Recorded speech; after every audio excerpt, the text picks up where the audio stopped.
It's very interesting being an archivist, which is what I do for a living, because what we archivists do is that we actually take the remnants of the past and make it available to the present.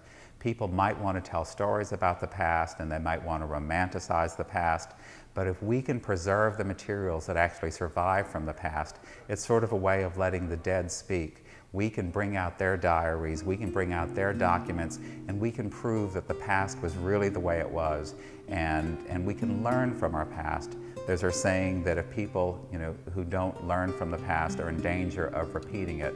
So we're not only just preserving history, we feel that we can actually be shaping the future by showing people what has happened and preventing the bad things from happening, and also giving examples of some of the great human heroics that have happened in this city.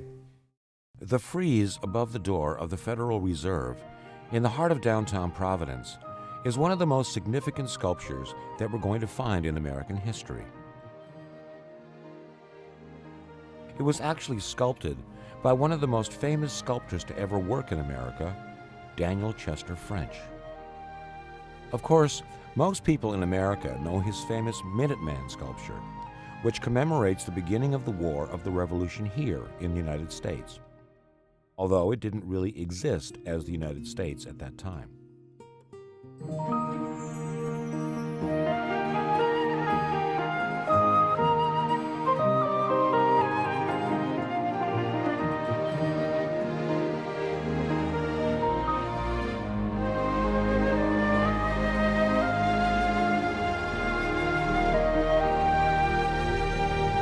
Daniel Chester French also sculpted, in addition to the Minuteman, the famous sculpture of Abraham Lincoln at the Lincoln Memorial in Washington, D.C.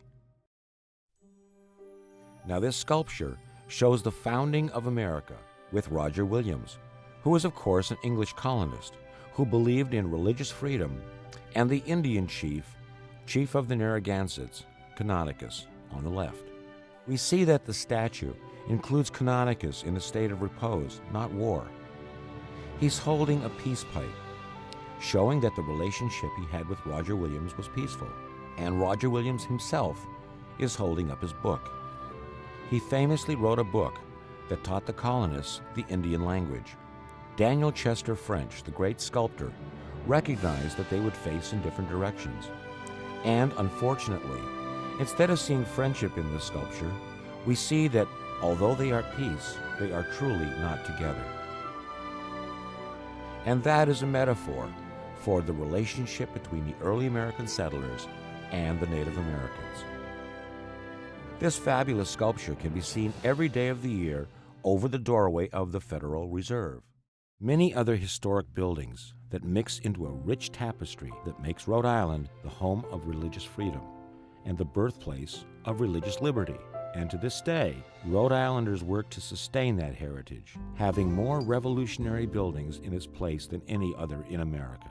It is so rare to find any place in these United States that, taking the span of the pre-colonial, the colonial, the Revolution, the Industrial Revolution, the waves of immigration, the battles of the Civil War, and finally into our contemporary life, World Wars I, II, Korea, Vietnam, Iraq.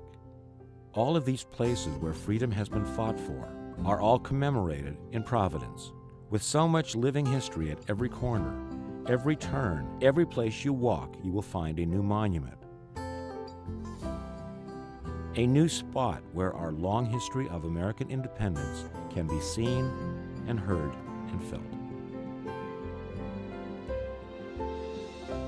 Today, it's possible to meet Indians who descended from the very first tribe that was here, the Narragansetts.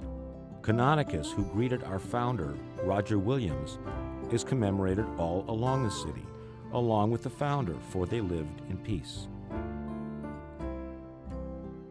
My name's Bob Burke, and I'm happy to welcome you today to one of the most significant sites in the history of independence and freedom in the world. This is the site where Roger Williams settled in 1636. When he came to Rhode Island, he settled here on this beautiful spring. Fresh water, and beyond, a beautiful cove that led out onto Narragansett Bay.